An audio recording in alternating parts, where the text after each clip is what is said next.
Iya, no bobo, karena tahu sih kan udah. Ono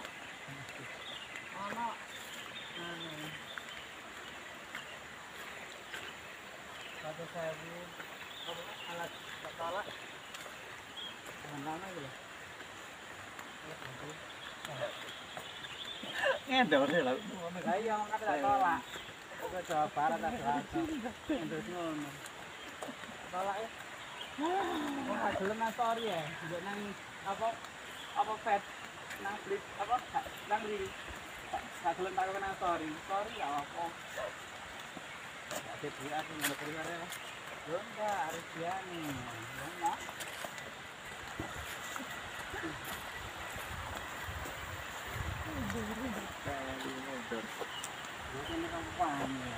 Naik-naik ke puncak gunung ini. Ini kurang. Ini kabeh.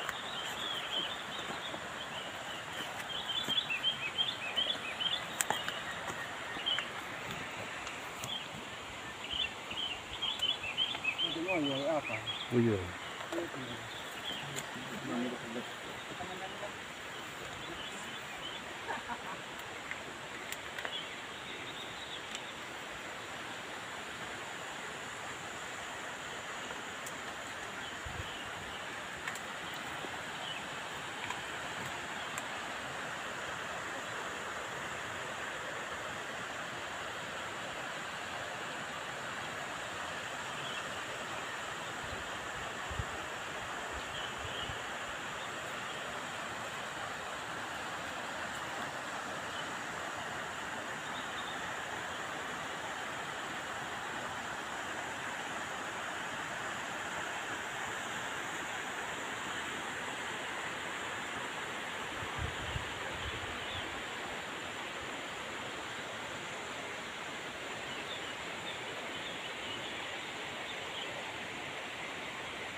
Oh, enggak.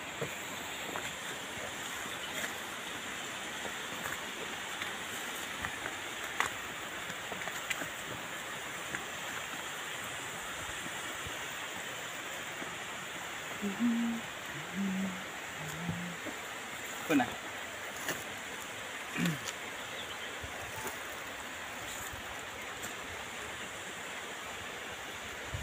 Ya, kali ini kita mencoba menelusuri jejak-jejak monumental dan sangat bersejarah ya. Yang konon katanya menurut cerita tutur masyarakat ada semacam pertapaan ular naga raja Antaboga Prabu Angling Dharma. Kita jadi penasaran. Mari kita telusuri bersama-sama.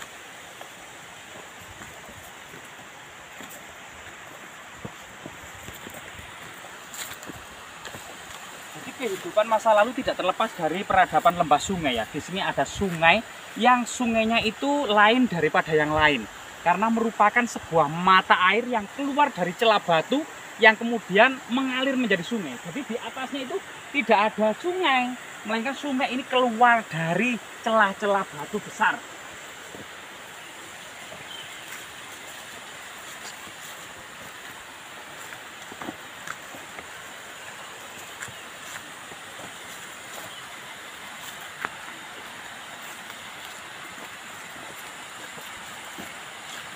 Jadi di area ini memang sebuah tebing batu dengan lubang-lubang tertentu ya, yang konon biasanya banyak sekawanan monyet-monyet, dan monyet memang merupakan kesukaan dari makanan ular besar.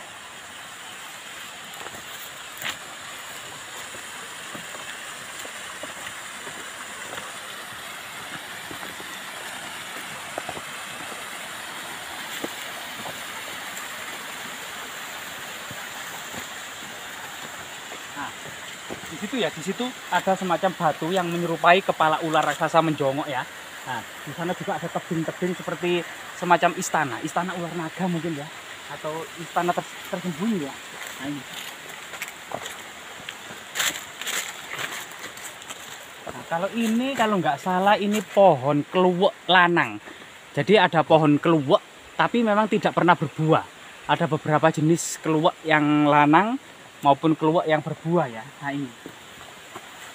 Nah, sebagian mata air ini dimanfaatkan warga untuk kemudian disalurkan ke kampung-kampung, ke rumah-rumah ya. Sampai kemudian dimanfaatkan untuk kebutuhan sehari-hari hidup. Jika kita lihat di sini kemungkinan ini adalah jejak megalitik menyerupai kepala ular naga atau kelowong atau kepala kalamerga ya. Jadi langsung menghadap ke jurang sana. Jadi jika kita lihat dari atas batu ini, jurang sana itu ternyata indah sekali. Nah itu sangat indah sekali ya. Ada bukit-bukitnya itu berselang-seling dan semuanya didominasi oleh tanaman cemara ya, atau pinus. Jadi sangat indah sekali. Coba kita ke sini, jadi kita penasaran sekali ini. Nah, ini seperti kepala naga raksasa ya ini ya. Lah, ini seperti kepala naga raksasa ini. Loh, ternyata di bawahnya ada lubang. Apakah tempat persembunyian ular naga ya? Hati-hati mas. Oh, apa mas? Apa mas? Iya itu, putih-putih pak. Iya. Putih-putih pak, kita takut pak. Pak, kita takut pak. Pak. Lari pak.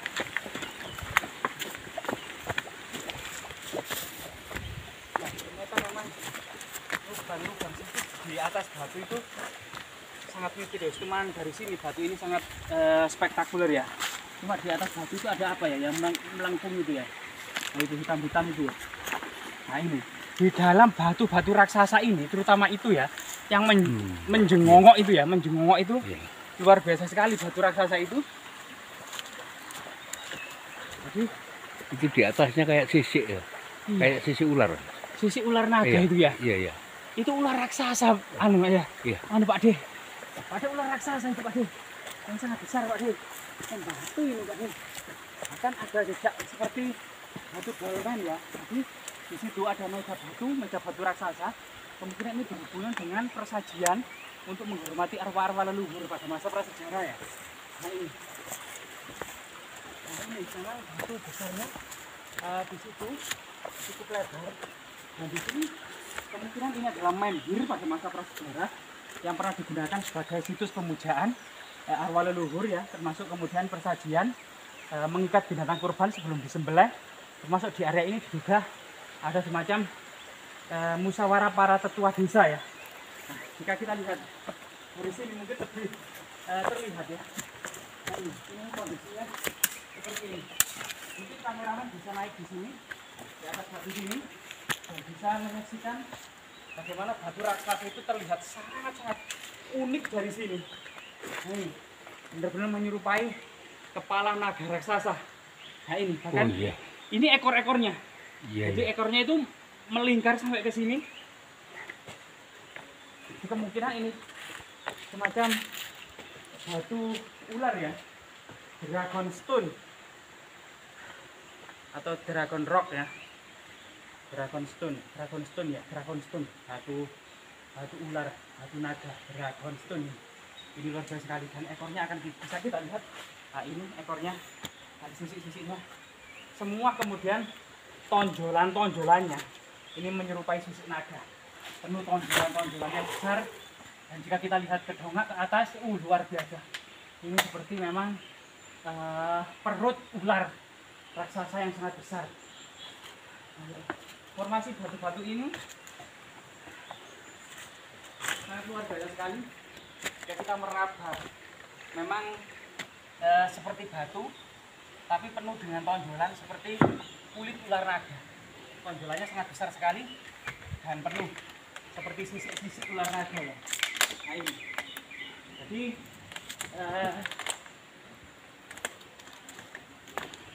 artinya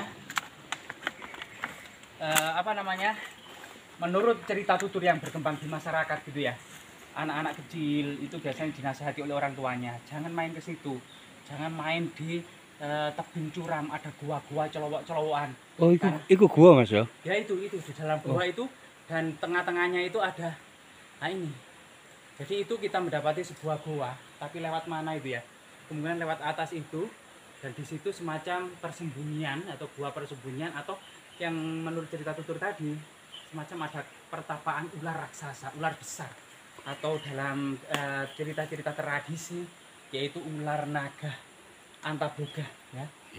Semacam milik Prabu Anglingdarma ya. Ya, cerita Naga Raja Anglingdarma sebenarnya memang ada dalam kitab Tantri Kamandaka, kitab yang kuno. Dahulu pada masa kerajaan Majapahit, kitab tersebut sangat familiar. Namun kemudian akhir-akhir ini, di era modern ini, yang masih melestarikan cerita Prabu Anglingdarma itu adalah daerah Bojonegoro. Padahal dalam relief Candi Penataran Blitar itu ada cerita tentang Prabu Anglingdarma.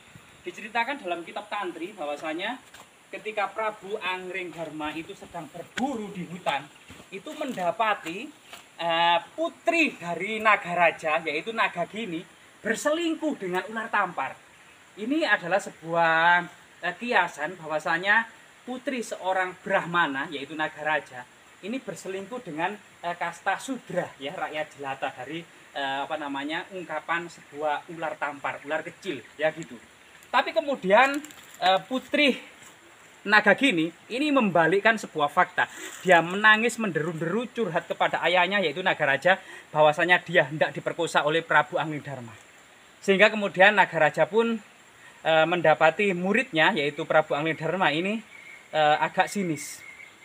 Tapi tetap bingung apakah benar apa yang dikatakan oleh putrinya yaitu Nagagini. Kemudian Nagaraja itu menyelinap di dalam kamar dari Prabu Anglingdarma, berubah wujud menjadi cicak ya, cicak. Kemudian Nagaraja ini mendengarkan cerita yang sebenarnya dari Prabu Anglingdarma bahwasanya putrinya Nagagini itu telah berbohong. Nah, sehingga kemudian Prabu Anglingdarma diberikan sebuah ilmu yang bisa mendengarkan dan memahami percakapan hewan-hewan. Pada suatu ketika kemudian istrinya yaitu Prabu Anglingdarma sang permaisuri ingin mengetahui segala persoalan dan rahasia dari Prabu Anglingdarma. Padahal ilmu itu sudah disumpahi oleh gurunya yaitu Nagaraja tidak boleh diceritakan kepada siapa saja termasuk kepada permaisuri. Sehingga permaisuri kemudian tidak percaya dengan janji setianya, sehingga ingin sekali Prabu Anglingdarma ini untuk mewujudkan janji setianya, hidup setia ya di dunia, maksudnya hidup maupun mati itu harus setia. Sehingga kemudian permaisuri membuat api unggun agar kemudian dia bersama-sama suaminya ikut menyemburkan diri ke dalam api unggun ya, yaitu mati bersama-sama. Tapi kemudian ketika permaisuri menjeburkan ke api unggun atau upacara sati, ternyata Prabu Anglingdarma mendengarkan percakapan 2 ekor kambing. Bodoh yang dilakukan oleh raja, hanya menuruti satu orang permaisuri, melupakan kepentingan negara, melupakan kepentingan rakyat banyak. Sehingga kemudian Prabu Anglingdarma sadar, buat apa menuruti istrinya? Karena seorang raja harus kemudian mengayomi masyarakatnya. Sehingga Raja Anglingdarma ini tidak jadi menyeburkan ke dalam api. Inilah kisah dibalik kemudian kearifan atau kebijaksanaan dari cerita Anglingdarma ya, yang memang sebagian masyarakat sudah melupakannya, padahal pada masa Majapahit seluruh masyarakat Jawa ini masih melestarikan. Tapi akhir-akhir ini memang tanpa disadari hanya masyarakat Bojonegoro saja yang masih melestarikan cerita Prabu Anglingdarma. Dan lokasi seperti inilah memang menurut cerita masyarakat setempat ada pertapaan ular raksasa, ular naga ya, yang mirip dengan cerita Prabu Anglingdarma. Semoga kemudian bermanfaat ya dan tetap lestari. Hal-hal seperti ini semoga selalu menjadi laboratorium sejati bagi para peneliti Jasmira ya. Jangan sekali-kali melupakan sejarah.